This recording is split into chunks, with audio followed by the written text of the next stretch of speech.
Hi, this is Al Lubel. You're listening to the Funny Peculiar Podcast. Welcome to a special episode of the Funny Peculiar Podcast. We're coming from this year's Edinburgh Festival. So just to say now, if you are listening in a year's time or 25 years' time or in another time dimension, if it's after August 2018, forget it.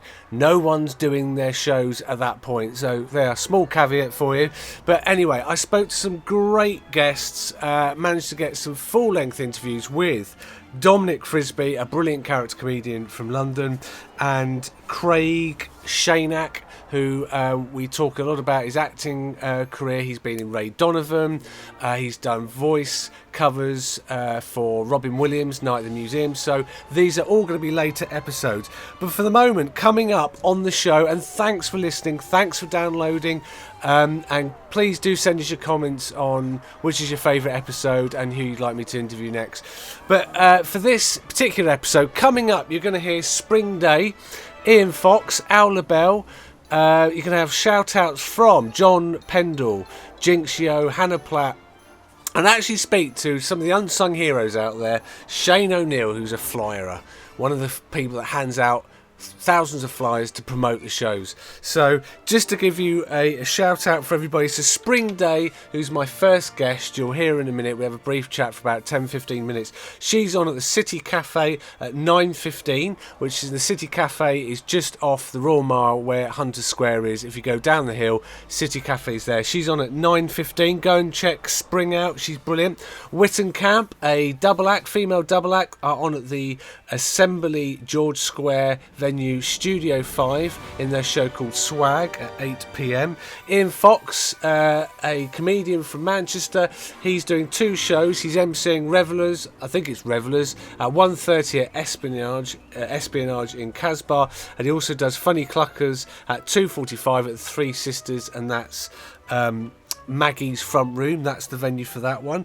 Dominic Frisby, check out his show, The Financial Game Show. Dominic Frisby's Financial Game Show. That's on at TV at House, which is in the billiard room at 5 p.m. And then Al Lubel, who you're going to hear soon as well in an interview. He's on at Ciao Roma downstairs at 10 to 6, so go and check Al's show out. I think that's Craig Shanak, yeah, I've mentioned Craig. He's doing Mr. Fizzywig's Story Factory at 1:30, and he's at the Three Sisters doing his Godfather of Comedy at Espionage at 10 o'clock. So I think that's pretty much a shout out for everybody. I'll put it all on the bio. So anyway, sit back, relax, and you'll just hear some guests. I got quick interviews with, but we got some more bigger guests coming out for more full. So Dominic Frisby is going to be coming up for a full-length episode later on in a few months' time, as well as Craig Richie Shanak, and we talk about his acting career, and that's a great episode as well. So anyway, without further ado, let's get on with my three guests today, which is Spring Day, Ian Fox and Al Lubel, and thanks for listening.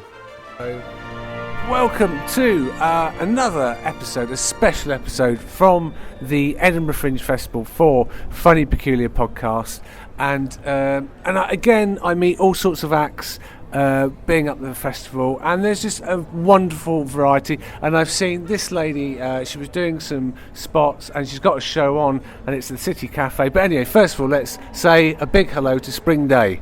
Hello. How are you doing? I'm doing good. How are the Edinburgh Hills? It's my feet are killing me. I invested in some Doc Martens, and those, they're supposed to last 5 years, but they'll last you maybe 3 weeks here. That's how bad the hills are, yeah. It is bad. So now Spring has a show on every day at 9:15 at the City Cafe, which is just opposite. We are actually in the stairwell at the moment doing this podcast.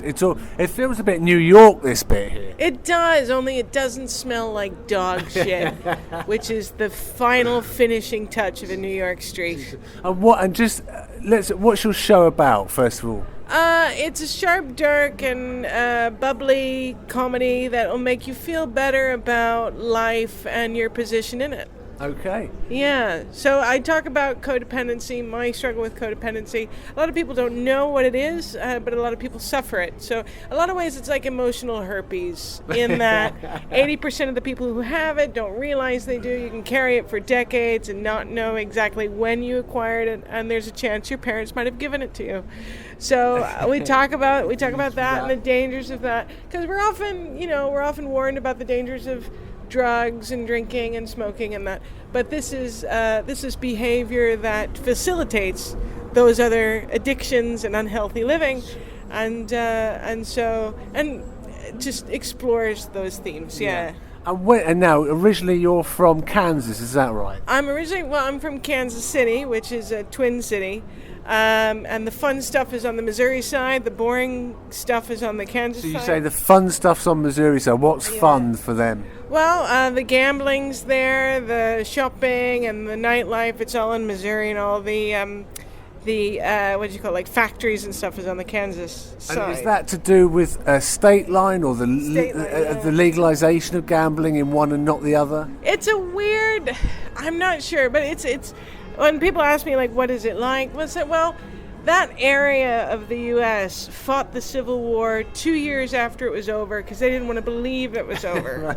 And so, like, it's that kind of bullish, kind of very billboards in Ebbing, Missouri type stuff. Yeah. Well, not redneck, but that working class Bible Belt would you describe? Yeah. Well, redneck, Bible Belt, working class. It's all.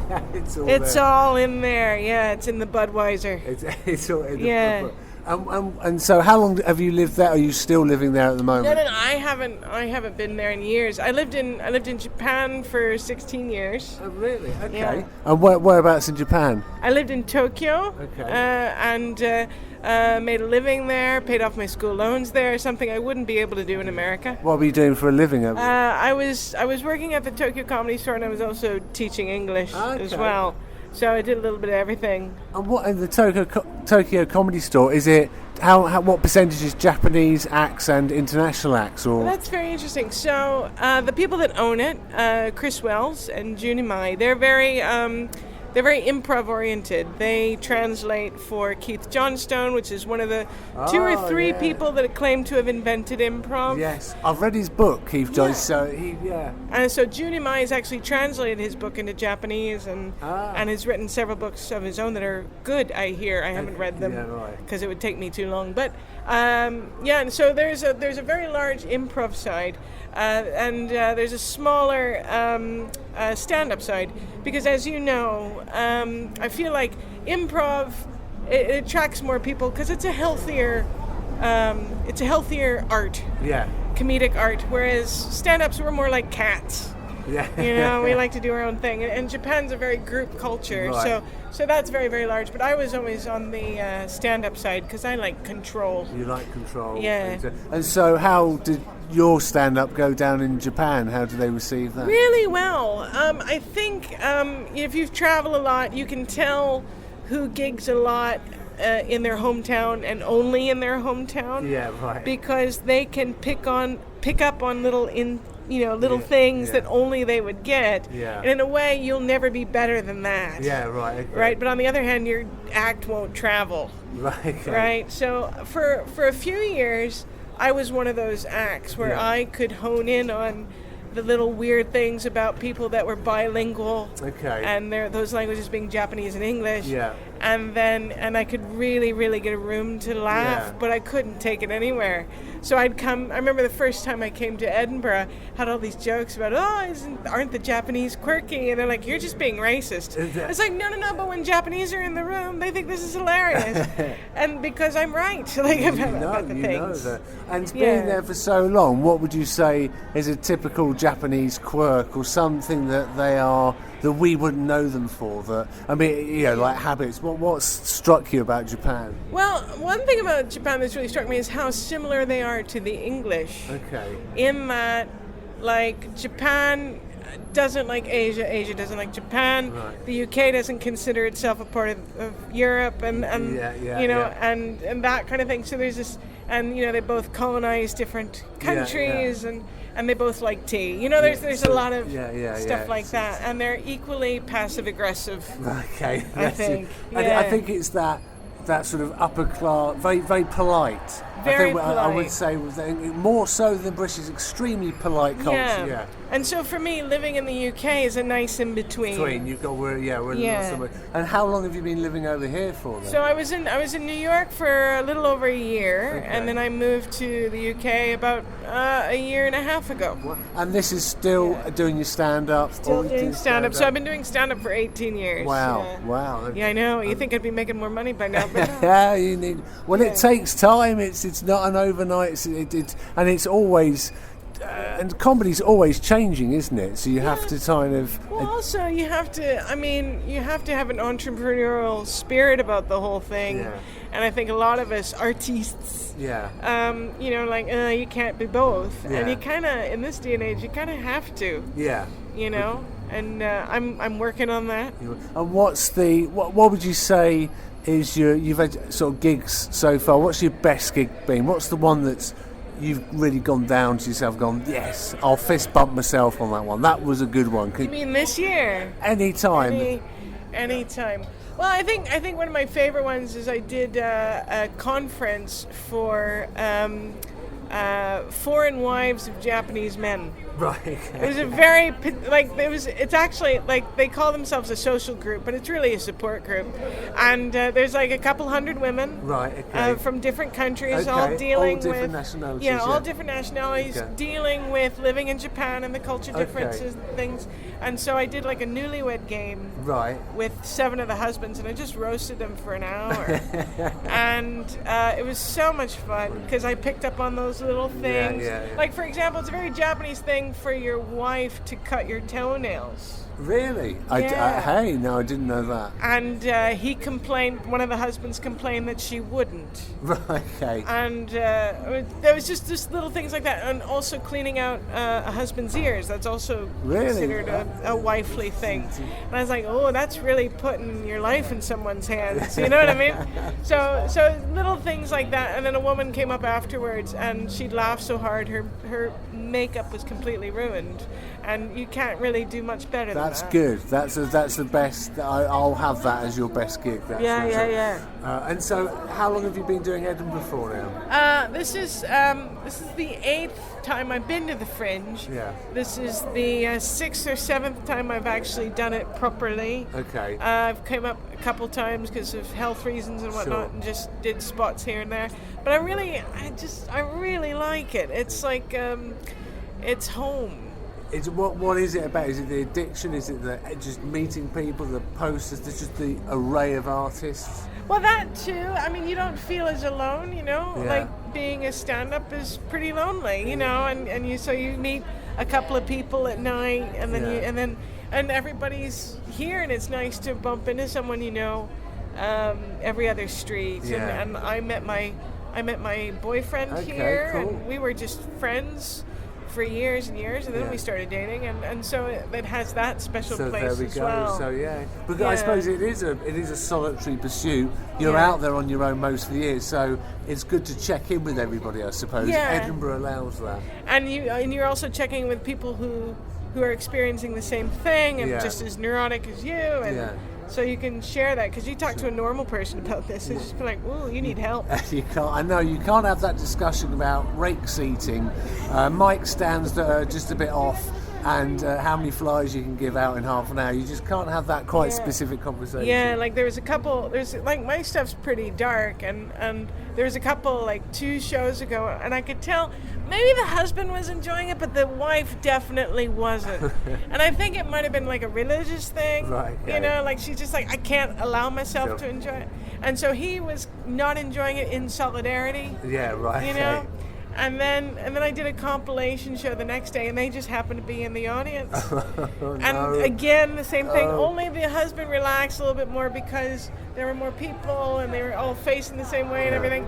And I went up to him after, I touched the woman's shoulder. I knew she didn't want me to touch her, but I was like, I am so sorry you had to endure this twice. like I'm dark, but I'm not a dick. You know, like it's like if it were my way, I just would have would have been like, you guys can just turn off. How It's did fine. she react? Was she like? She was, I think, I don't think she's a regular comedy goer. Yeah, I think she's a poor civilian. She was just dragged in off the street. Yeah. We're going to this now. So. Yeah. And that is kind of, especially with the Edinburgh, because there's the main and there's also Free Fringe now, which is enormous, and so that's that. Again, people are just piling in to see shows, not probably knowing what it's about. No, and they don't even know. Like, they'd be like, "Oh, what show are you here to see?" "Oh, Laughing Horse." It's like, no, that's the organization. It's not an actual show. But someone should name a show Laughing Horse, Laughing Horse, Laughing Horse. And they'd be like, "Oh, well, this way." So now, also in this particular show, the bit I heard, you did talk about you have a mild disability or mild cerebral palsy. Yeah. So now how much does that sort of hit? Obviously, it doesn't, because you've been doing stand-up for 18 years now. Yeah. So, but what's the kind of audience reactions when you tell them that? It's interesting. The drunker they are, the more I have to mention it. Right. Because drunk audiences, in a weird way, are more sensitive than sober audiences. Yeah. Like, if they see something, because I hold the microphone in the hand that is affected by CP. Yeah. And so it's a bit awkward. Yeah. And so they tune in on that. They're Yeah. like, "So is she as drunk as we are? What's going on?" Yeah. And so, if I don't address that, if they've got other questions in their brain, Sure.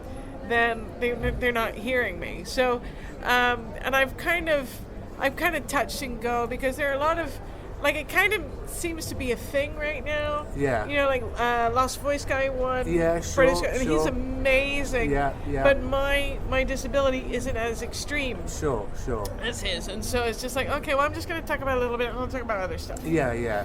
So yeah. So you just basically address the question that they'll have in their head, get it out of the way, and then they'll relax. Right. Yeah, because I had one club owner told me, he said, "Look, you should mention it, but people forget." Because people really aren't that clever or observant. Right. Like, they'll pick up on it for a minute, and then they'll talk about something else, and then I might do a callback or whatever. Yeah. But they're like, but it's not like, it's not so obvious that I'm constantly referring to it. Yeah. And afterwards at a gig, what's the most bizarrest question you've been asked about CP, or an audience member will come up, or? Well, probably the one that hurts the most is, "You must be so brave." But more often than not, like, I think people identify with whatever shortcoming you have. Yeah. The number of people that have come up to me after a show and said, "Oh, you're disabled. Oh, I know. I feel your pain. I'm missing a tooth." Oh, no. Or and the number of people, I met a couple people that had missing teeth or missing parts of teeth, but they had like magnetic things, and they pull it out and show it to me. No way. And it's like, yeah, okay. Okay.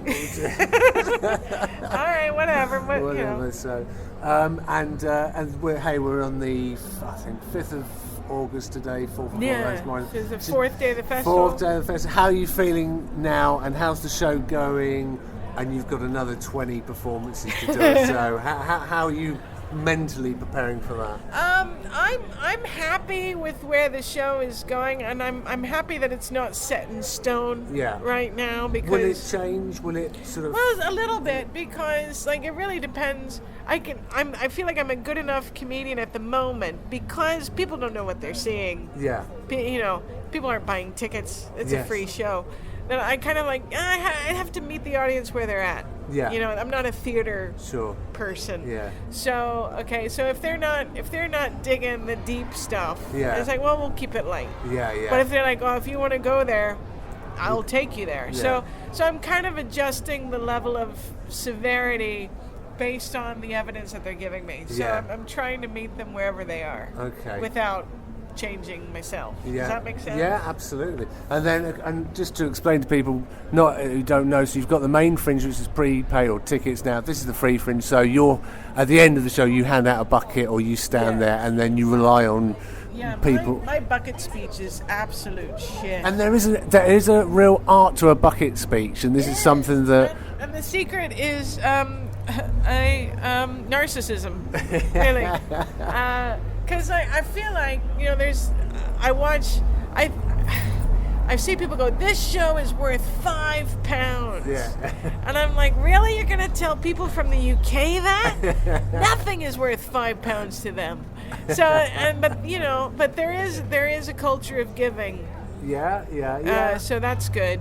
But I do need to work on it because the show is called, a strong codependent woman. I'm like, look, put whatever you want in the bucket. I'll say thank you because I'm codependent. So, but I'm really trying to be. No, the show is worth a $5. If not 10, if not 20, because I've seen you. I'm still lowballing myself. So you just throw it, and you could even do a post-Brexit price as well. So throw that in as well. So whatever. Listen, I'm going to let you go because you've got so much. Again, a lot of people at the festival. You're self-promoting. It never stops. So listen, thank you very much for coming on the podcast today, and I hope to catch up with you very soon. Yeah, me too. Thank you so much. This has been wonderful. Hi guys, we're Written Camp. And you're listening to the Funny Peculiar Podcast. Welcome to Funny Peculiar Podcast in Edinburgh. I'm with Jinx Yo, who's just been doing a set. Jinx, where are you on today? I'm on every day of the Fringe at 6:30 p.m. at Cabaret Voltaire Long Room. And that's and what's the show very quickly about? Well, it's a stand-up comedy show. I don't talk about any particular theme, so there's a very wide variety of topics that I talk about, and then I try to tie them together in unexpected ways. So brilliant! Go and see Jinx's show. He's absolutely brilliant. Thanks for coming on the show. Cheers, Jinx. Thank you. Hi, this is a special from the Edinburgh Festival. And today I'm with John Pendle, We Are Family. Now you're doing a show today. Where's your show on it, John? It's on at the Gilded Balloon in the Sportsman's Theatre space down in the basement. And what time? It's on 5:30 to 6:30 every day. And what's it about? It's called We Are Family. It's looking into my family tree to try and come up with some answers for people with maybe stressful relations in their own family. So it's partly comedy, partly family therapy. If you've got any relatives that you struggle to get along with, you're ideal to come to this show. Brilliant. And this is your first Fringe, or how many times is this for you now? I've been up to 5 Edinburghs. This is my 3rd solo show and my first at the Gilded Balloon. And how's it going so far? I'm loving it. Their audiences are perfect. It's a really good venue, and the Gilded Balloon are very supportive. Brilliant. Thank you, John. Thanks for coming on Funny Peculiar podcast. I'm with comedian Hannah Platt. Hi, Hannah. Hi, I'm also flyering as well. She's flying on the fly. This is the industry of Edinburgh. Trying to get your show. Oh, they're from Spain. They're from Spain. They're from Spain. They said we don't understand, but they said it in perfect English. Now, Hannah's doing that. Where are you on at, Hannah? I'm doing Grassmarket Centre. It's big value. It's also called the Community Project. It's just on the corner. And how are the gigs going? It's good. I get very pantomime-y audiences because I'll talk about dark or strange stuff and people will go, ooh, and clutch their purse like I'm a pantomime villain, but it's fun. And this is your first main Edinburgh to coming up here, first Edinburgh, or what years? Yeah, I've only been up once before and it was to do So You Think You're Funny last year, so just for a weekend last year. So this is the full run, so you're about 4 days in. How are you thinking for the rest of the run? I'm really tired. I'm thinking I'm going to cancel gigs and go to sleep. Thanks for coming on the podcast. Cheers. I interview lots of acts, but you never hear, and one of the toughest jobs out here is flyers. And these are people that give out constant flyers and marketing and getting people to come to shows. I'm with one now. Hello, what's your name? Hey, how are you doing? It's Shane O'Neill. Hi Shane, how are you doing? And how long have you been flyering for this particular show? For this particular show, it's just the last few days since they started. But yeah, this is my first year flying as well, so it's been a bit of an experience. And how many hours are you flying for? Just 2 hours a day. 2 hours a day. And it is a bit of a thankless task because you've just got. Have you got any techniques for sort of catching people's eyes or giving the flyer out? Well, it's a free show, so I think that catches people's attention if I start with that. But no, just being friendly, trying to start up a conversation. And have you had like a very rude sort of person that's just completely ignored? Does anybody say anything if they don't want the flyer? Or they don't say anything, but you can tell by their faces. I just thank them profusely and just leave them go on their day. Hi, and this is Spring Day, and you're listening to the Funny Peculiar Podcast.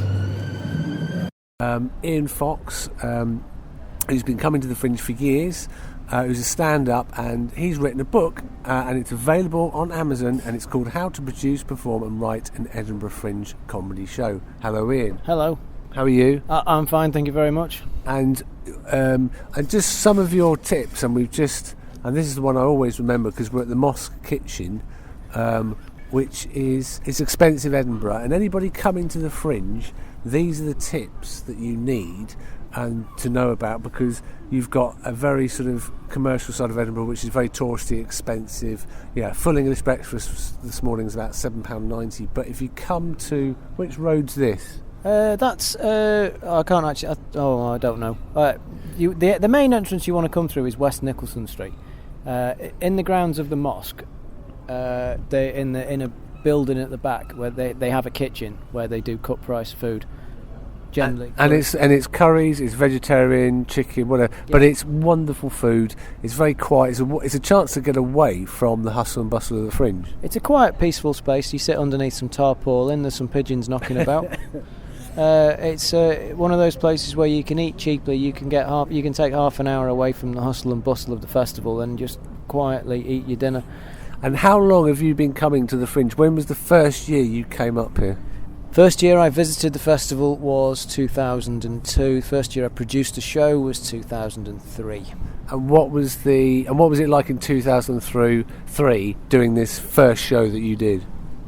Totally different from what it is now. That was in 2003. What seemed like a huge comedy, what seemed like a huge program then, is now considerably larger now than it was back then.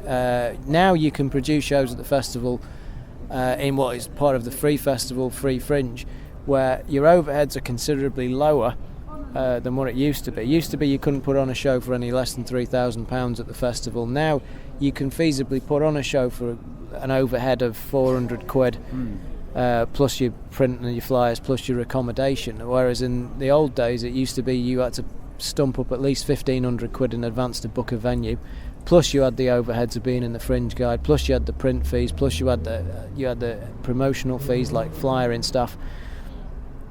All these things that you had to pay up front, and then you'd find out at the end of it that aside from all these what seemed like ridiculous fees at the end of it, you got stuck another 20% with VAT on the end of it. Oh, right, okay, so just while you think you've got three performers, the VAT man, the tax man, the government. Everybody wants a piece of you. You see these ticket reports to say that this is what's in your box office fund, and then you'd find out at the end of it that there were so many deductions that you were unaware of at the beginning. There's things that you didn't even know were things. Yeah. Like you had to pay the actual physical printing cost of a ticket, right? That you had to pay for every single bank transfer, every single bank transaction fee that you had to pay on the top of everything. And with the book you've written, is this then through your experiences through the years, since you've been coming up, of how to perform, what sort of show to do? Will this cover stand-up characters? There's a section of writing in it. I mean, the title is a very clumsy title.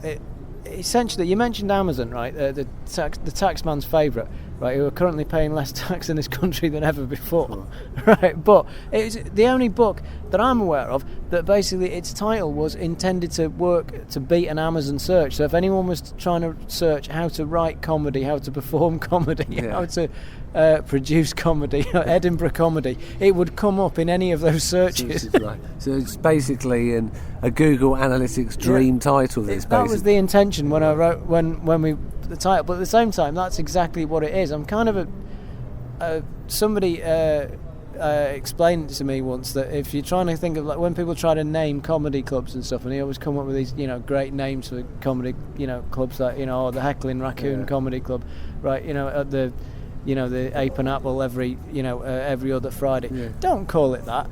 Just call it the Ape and Apple Comedy Club, right? So as people know where it is and what it is.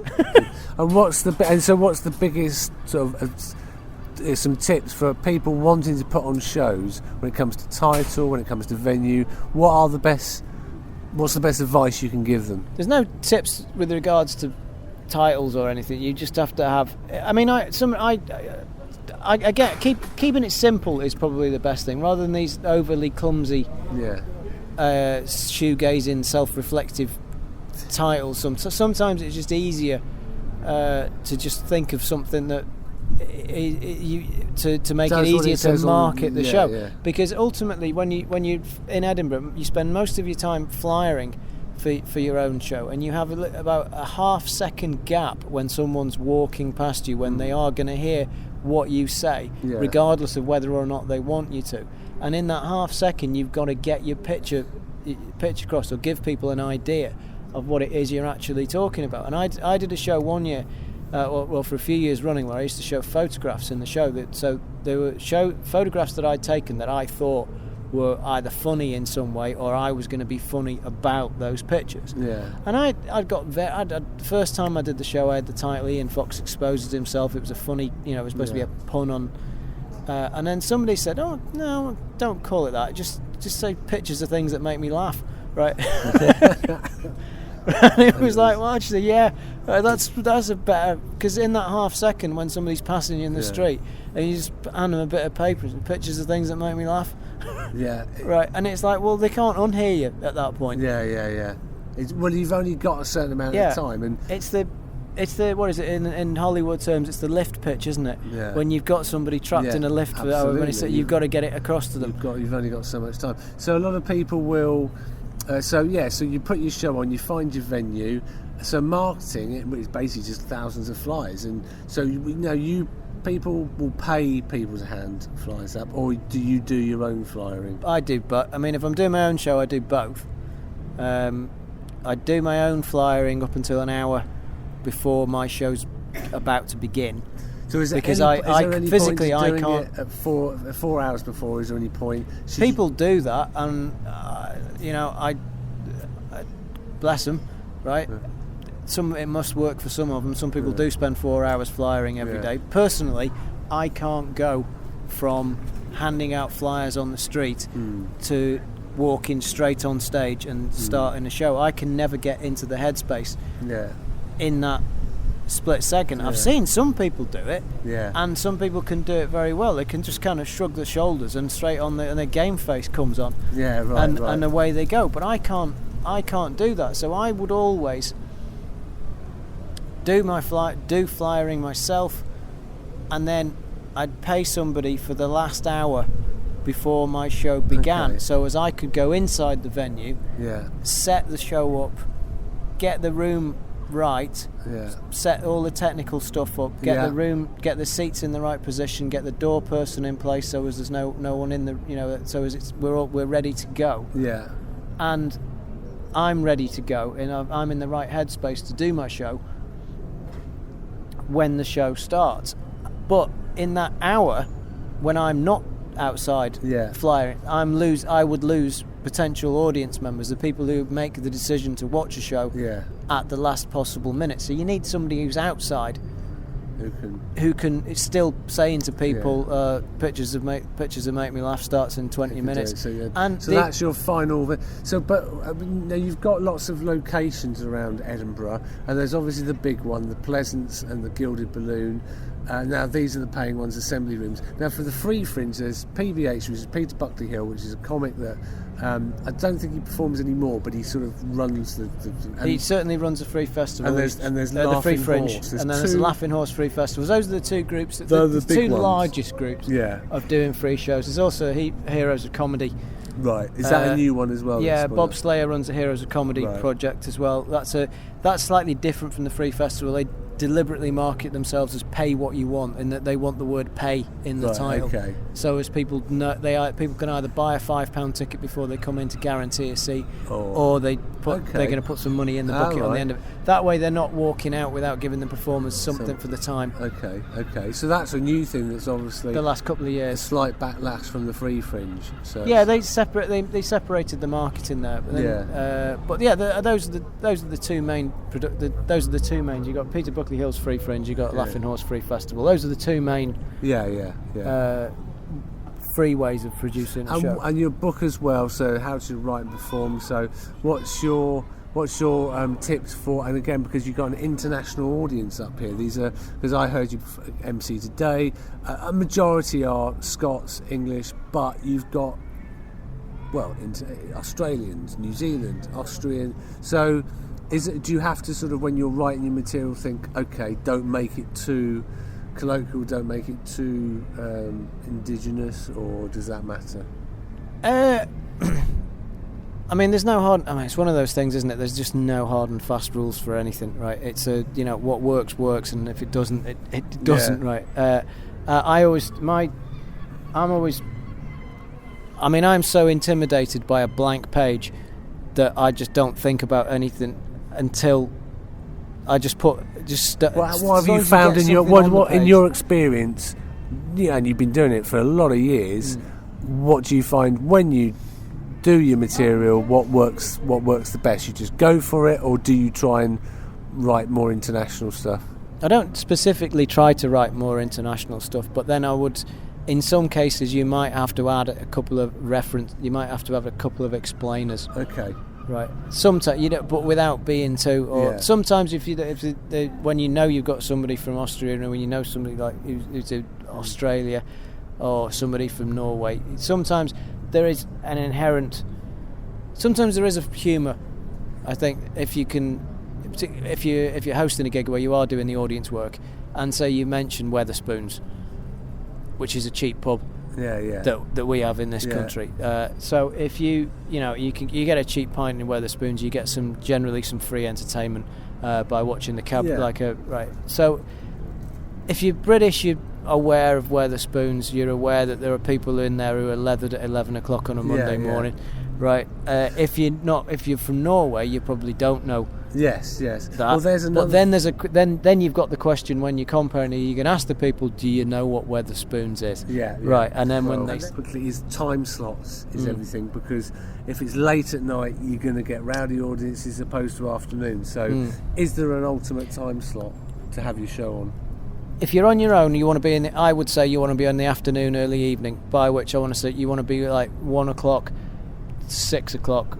7 o'clock. I wouldn't want to be doing, or the prime time 8, 9 o'clock. If you're on your own, I wouldn't want to be doing a show in particularly a lot of free venues, say after 10 o'clock at night. Those are just they're unworkable.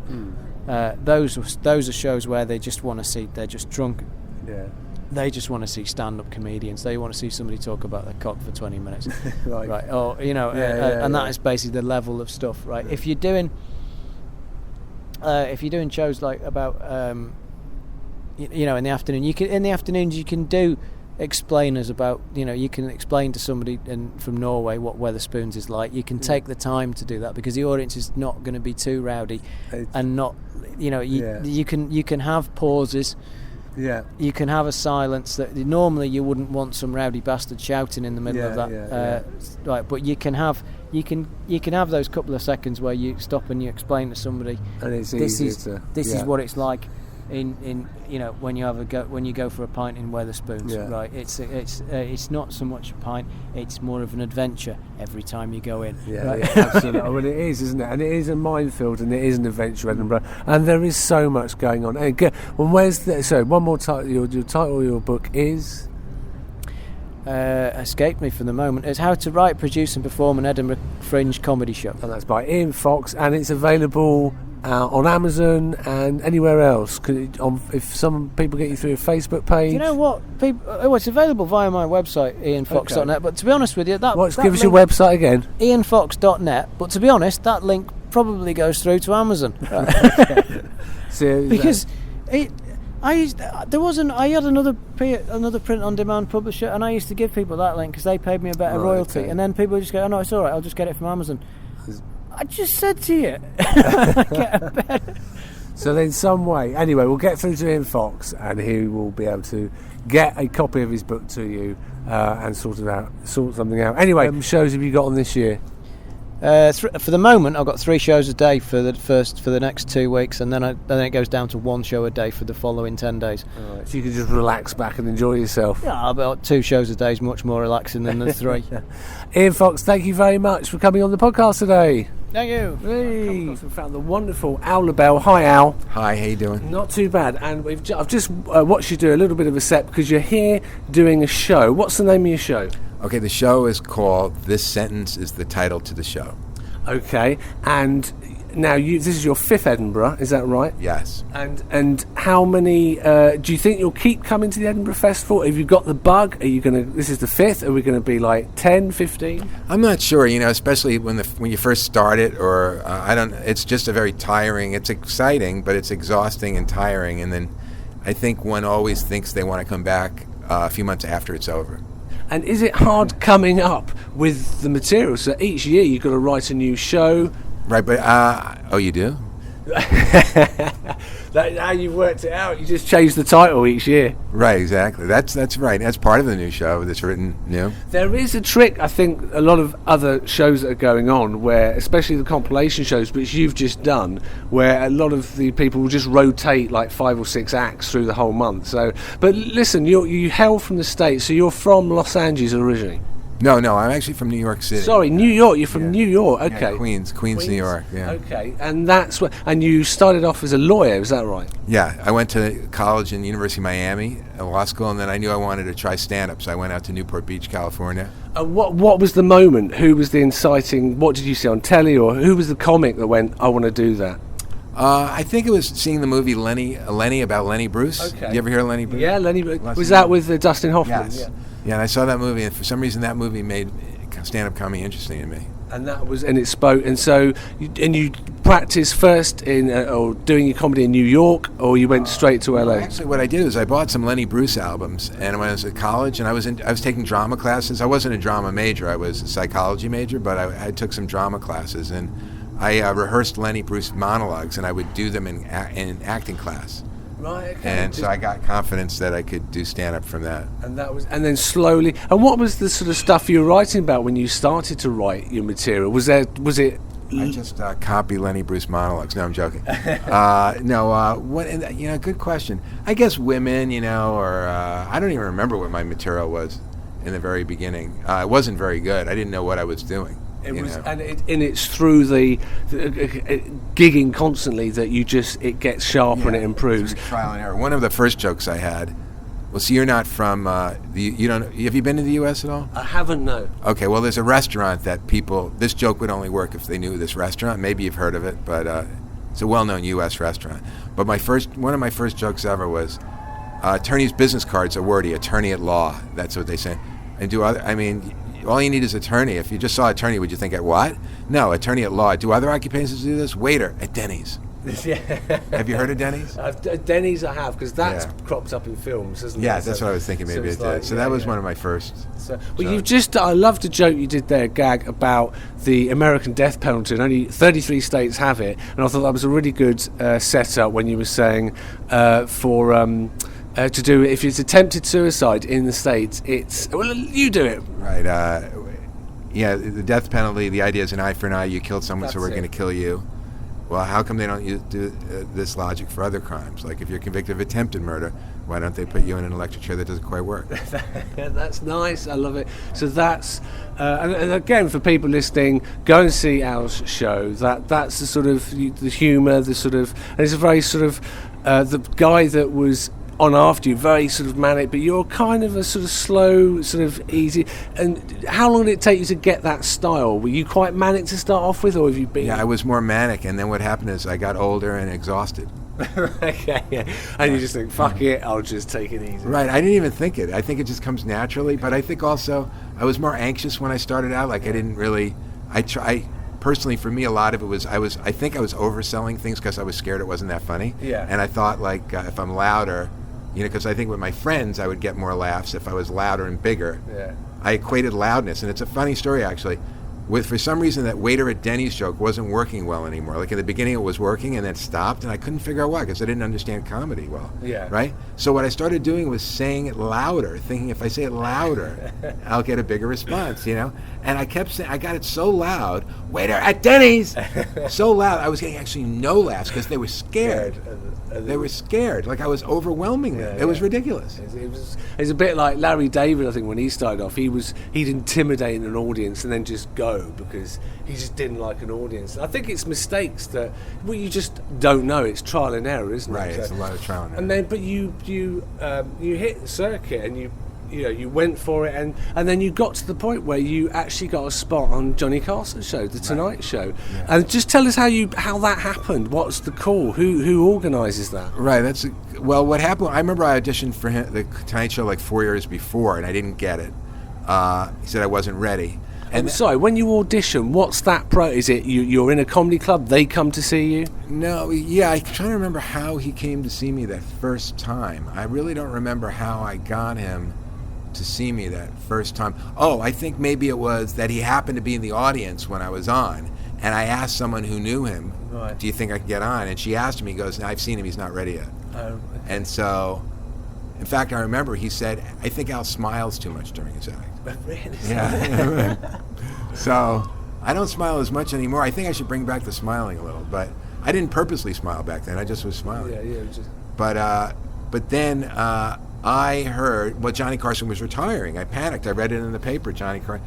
So luckily, that same woman who I knew, she was a manager. She wasn't my manager. I said, do you think I can get an audition with the guy? His name was Jim McCauley. And so she said, just call over in the office. So she didn't set it up for me, but she said, just call over the office. I was saying, what are the odds they're going to, because they have thousands of people calling. What are the odds? So I get the secretary. It was like too easy. I go, hi, my name's Al Lubel. She goes, hi. I go, I was wondering if Jim McCauley could come down and see me. I'd like to be seen. She goes, can you hold on a moment? I'll get him. Now, how does that happen? I never heard of such a thing. Yeah. Never that easy. He's not in the office. I'll get him. She gets him. I go, hi, Jim McCauley. Jim, my name's Al Lubel. I'm a comedian. He goes, I know you. I go, yeah, I was wondering, can I audition for the night? She goes, sure, I'll come down. When are you performing? I couldn't believe it. Like he said, so then he comes down at the Improv. It happened at the Improv. And I'd rehearsed. I was ready. And then what scared me is I remember at the microphone there was a short in the wire. And I heard other comics with the short, like it would click in, and then it was clicking a little on me. And I was terrified it was going to ruin the set. But luckily I had a good set. And I get off stage, and I go back into the area where the tables are, and I go, hi, Jim. He goes, yeah, let's do it. Unbelievable. Wow. Yeah, like it just went too easy. And so he said, yeah. And then that was like in August of 91. And then I actually got on the Tonight Show in like December of 91. And this was while he was looking at retiring, and there was a lot of... Well, he was planning retiring on May 92. He was going to. Yeah. So it was a lot of... Yeah, I was very lucky that I got him before he retired. And did you get to meet him as well? I did. Luckily, actually, the BBC we're doing a documentary on American stand-up then in the fall of 91. They did one on American stand-up. I don't know, maybe if you saw it. And they also did one on American sitcoms. And it aired on the BBC too, I believe. Oh, right. A lot of British comedians have mentioned it to me. They've seen it. Anyway, they decided for the stand-up one, they decided they needed a comic to follow around to be like the storyline of the documentary, because they were interviewing famous comedians like Joan Rivers and Bob Hope and all these but they wanted a storyline. Yeah. So they heard that I was doing they saw me at the Improv perform, and they said, and they found out I was going to do the Tonight Show. So they said, we like to follow you around getting ready for this. So they did. They followed me to Las Vegas. I was working there, and they followed me around LA. They flew my mother into town from Florida. And they came to the Tonight Show to film me backstage. Burt Reynolds was the first guest, and they had Burt Reynolds come back and meet me after the set was over, and I talked to him. Brilliant. And then they had Johnny come backstage to meet me. And it's actually a funny story with that, with Johnny. I talked about being a lawyer in the show a little. In fact, I did that death penalty joke, and we talked about, and I had a good set, right? And so he gives me a compliment, but I didn't realize I wasn't sure it was a compliment because I'm insecure. So I played it safe, and I answered him in a way that it was like apologizing. You know what he says to me? He says to me, sell the law books. Now you would think, if you're an optimistic, positive person, you would think that means you've done so well, you can quit law, and you can now be a full-time comedian, right? But I respond to him, but under my breath, because I wasn't sure how he meant it, I respond in a kind of half breath. I go, yeah, I guess I'll need the money. Thinking he's being negative and saying you were bad, you're going to need the money from the law books to survive. Now, who takes something like that negatively? I mean, but that's like, it shows my personality. Because it's a real mixed signal. You just don't know which way to go with something. Well, I don't know. Don't you think the average person would think, maybe the British would think more like me, because I know the British are a little more pessimistic. I think that's why I like being in Britain. But I think the average person would think that's a compliment. But who thinks that a host would say, you're so bad you're going to need the money from the law books? But do you think you might have taken it that way? I'm almost thinking it's sell the law books and forget law, forget comedy, just sell everything. It's a sort of strange one. But how many people watched that episode that you were on? I think the numbers back then were like maybe 8 million or 7 million or something. It used to be bigger. I think by 91 there was already other shows, like Arsenio Hall had a show, and there was more competition a little. But still, you're going out in front of 8 million people. So that goes through your head. How do you prepare that to when you hit the stage? How do you... What I decided was, I said to myself, you're not going out in front of 8 million people. It's being taped. Right. You're only going out in front of 500 people. And hopefully, if you do bad enough, they'll never air it. Because you've got to have some game plan to try. Right. But, I just didn't want to think there's 5 million, and the truth is there wasn't, because it's being taped. I'll let my video image worry about it. And after you did that, you obviously there's you get a lot of bookings. Was it a sort of explosion that you were hoping with being on the show? Is it that? Still, he's a massive figure in the chat show world. So. Right. It helped, but it wasn't like, who knows? Maybe it's because the show was coming to an end, or maybe because by that, I don't know. It wasn't an explosion. It just helped me get more gigs, but it wasn't an explosion of things. It gave me a little more credibility. Sure. But it wasn't like, oh my God, a big deal. The next day, it's like everything's changed. A fascinating story and a real snapshot from the Fringe and the acts that I'm coming across every day. Thank you so much for today. And so you're give us again your show again. It's on at the at Ciao Roma at 64 Southbridge. Yeah. And it's every day at 5:50 p.m. Okay, great. Thank you ever so much for coming. Okay, thank you. You've been listening to Funny Peculiar. Tune in next week. More great guests.